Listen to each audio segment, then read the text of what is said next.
Tu veux venir étudier au Canada, mais tu ne sais absolument pas quelle formation choisir entre aller à l'université, obtenir un diplôme universitaire ou aller dans un collège et obtenir un diplôme collégial. Qu'est-ce que tu fais?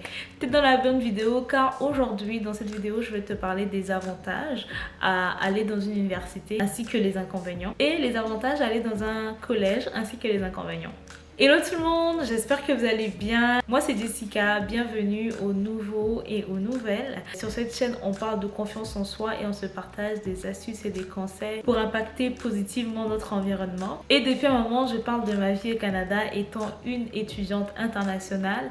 Je suis à l'Université du Québec à Montréal et je suis en 3e année de mon bachelor et je finis dans quelques temps. Comme je te disais dans cette vidéo, on va parler des avantages et des inconvénients à aller à l'université quand tu viens d'arriver au Canada et des avantages et des inconvénients à aller dans un collège quand tu viens d'arriver au Canada. Donc ces avantages et ces inconvénients vont te permettre de mieux orienter tes choix et de savoir qu'est-ce que tu veux venir faire comme formation une fois que tu auras mis pied au Canada. Donc je vais commencer par parler des avantages liés au diplôme universitaire. Parmi les avantages quand tu viens faire ta licence, c'est que tu auras de meilleures opportunités d'emploi. C'est-à-dire que ton diplôme universitaire augmente tes chances de trouver un emploi dans ton domaine d'études. Et également, il faut savoir que les employeurs ici vont rechercher justement des personnes avec des aptitudes solides pour travailler dans leur domaine. Donc, on sous-entend que quand tu as un diplôme universitaire, tu as les capacités vraiment, hein, tu sais, de bien travailler dans ton domaine d'études. Aussi, il faut savoir que ça te permet d'avoir un salaire beaucoup plus élevé parce que tu es payé pour le diplôme que tu as et donc tu mérites un salaire beaucoup plus élevé que quelqu'un qui n'a pas justement ce diplôme-là. Et donc du coup, ça va te permettre d'avoir une meilleure qualité de vie. Et aussi, avoir un diplôme universitaire va te permettre de te développer personnellement. Il y a des aptitudes que tu vas acquérir durant ton parcours scolaire, durant ton parcours académique. Donc il y a des attitudes que tu vas acquérir telles que la pensée critique, la communication, la résolution de problèmes et également la gestion du temps. Et ça va également te permettre de mûrir, tu vas développer ta maturité. Donc il y a des avantages vraiment à aller à l'université. Parce que vous n'allez pas résoudre les mêmes problèmes à l'université. L'université vient avec ses challenges et donc ça développe en toi certaines compétences. L'un des avantages également à aller à l'université, c'est en termes de réseautage. L'université te permet de te bâtir un bon réseau et tu vas faire de belles rencontres. Parce qu'il faut savoir qu'à l'université,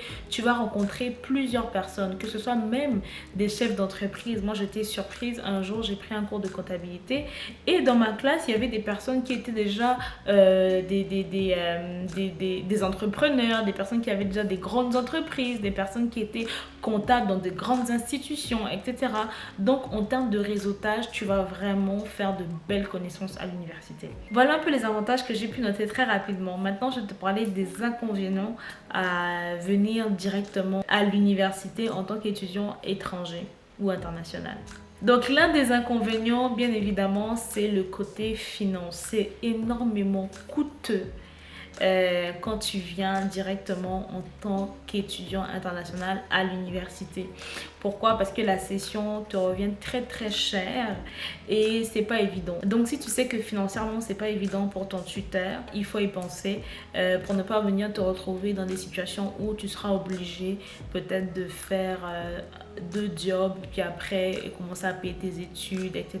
Tu vas subir un stress, j'ai envie de dire, entre guillemets, des fois inutile. Mais c'est ça, financièrement parlant, en fait, il faut s'assurer que les parents peuvent tenir durant les 3 ou 4 ans où tu fais ta licence ou ton bachelor. L'un des inconvénients aussi, c'est au niveau de l'adaptation au système scolaire parce que en fait, à l'université, on sous-entend que tu sais déjà comment ça fonctionne. C'est vrai qu'il y a des profs quand même qui savent qu'il y a des étudiants étrangers et ils prennent ça en considération, etc. Mais généralement, on se dit que vous êtes à l'université, vous êtes grand, vous savez comment ça fonctionne. Mais toi, ça te prend une période d'adaptation au système. Il y a une manière de faire que tu ne connaissais peut-être pas. Tu étais en Afrique ou en Europe, peu importe. Et il faut que tu t'adaptes au système académique canadien. Et ça peut prendre du temps aussi. Pour ma part, je me rappelle que ma première session, elle n'a pas bien été. Forcément, pourquoi? Parce que je ne m'étais pas adaptée au système et c'était un peu compliqué de prendre mes pas, de prendre mes marques. Donc voilà un des inconvénients également. Et aussi, comme je disais, c'est qu'à l'université, on pense que tu as des acquis, c'est-à-dire en termes de, tu sais, présenter un document, faire un PPT, faire telle ou telle affaire, rédiger un devoir, rédiger, c'est même pas des devoirs, rédiger en tout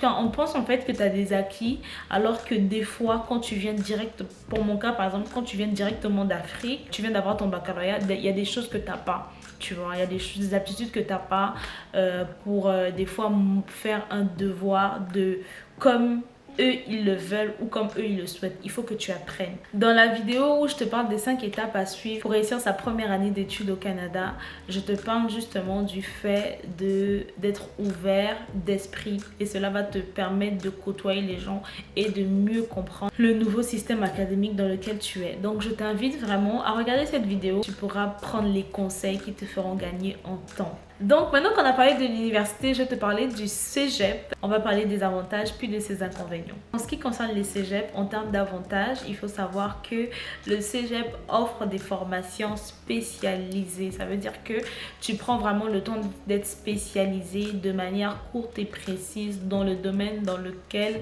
tu veux exercer. Ça peut être la santé, ça peut être la technologie, ça peut être les affaires, ça peut être les métiers d'art, ça peut être l'esthétique, ça peut être la mode. En tout cas, tu es formé de manière spécialisée dans le métier que tu veux exercer. L'un des avantages du cégep, c'est que la durée est courte. Les cégeps, généralement, c'est 1 an et demi, 2 ans. Il y en a, c'est vrai qu'il y en a aussi plus, mais généralement, c'est ça. Donc, c'est vraiment d'une courte durée, les formations au cégep. Et également, comme je disais, les frais de scolarité dans les cégeps sont moins élevés par rapport aux universités. Donc, ça réduit considérablement la charge financière liée au diplôme. Donc, tu auras ton diplôme et tu vas payer beaucoup moins cher. Mais ce ne sera pas un diplôme universitaire, ce sera un diplôme collégial. L'avantage des collèges, comme je te dis, c'est l'apprentissage pratique. C'est-à-dire qu'ils te forment pour aller sur les terrains.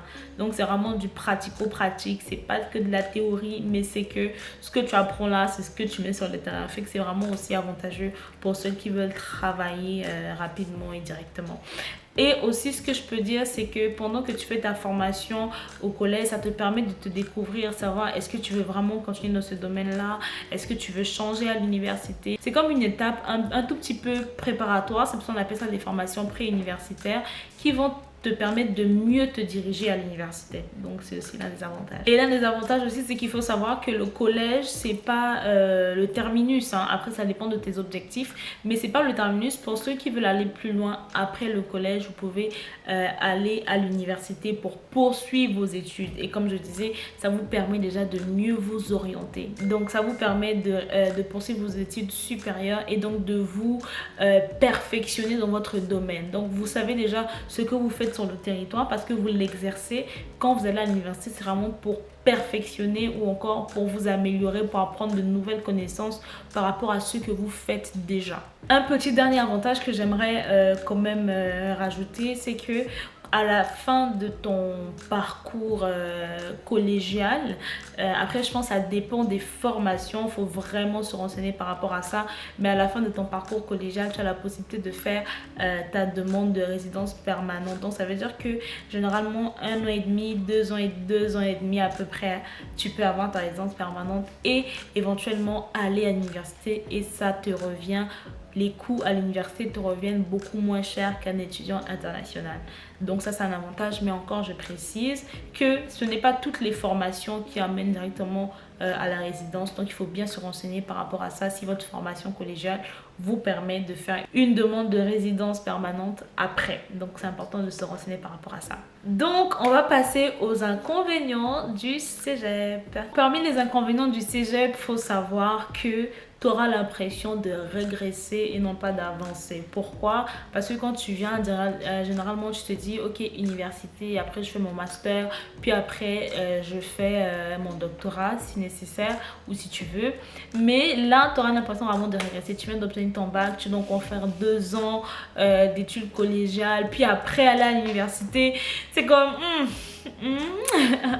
Et puis il faut savoir qu'il y a des personnes aussi en master en Afrique, mais quand ils viennent ici, ils commencent par un collège, tu vois. Donc des fois, ils ont l'impression de régresser et tout. Ça, c'est vraiment un inconvénient. Aussi, il faut savoir qu'avec un diplôme collégial, ça ne te donne pas accès à tous les emplois. Tu es comme un peu limité. Parce que tu n'as pas ton diplôme universitaire. Tu peux pas avoir tel poste, tu peux pas faire telle chose. Donc aussi, tu es quand même limité en termes d'opportunités d'emploi.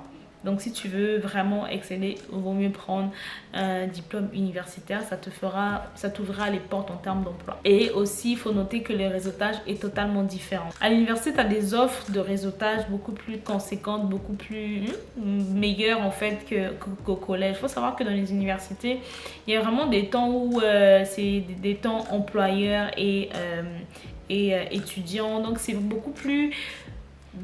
Tu as plus d'opportunités en termes de réseautage. Tu vas faire de meilleures rencontres beaucoup plus dans les universités parce que les entreprises ils vont miser pour les personnes qui ont le diplôme, la connaissance, etc.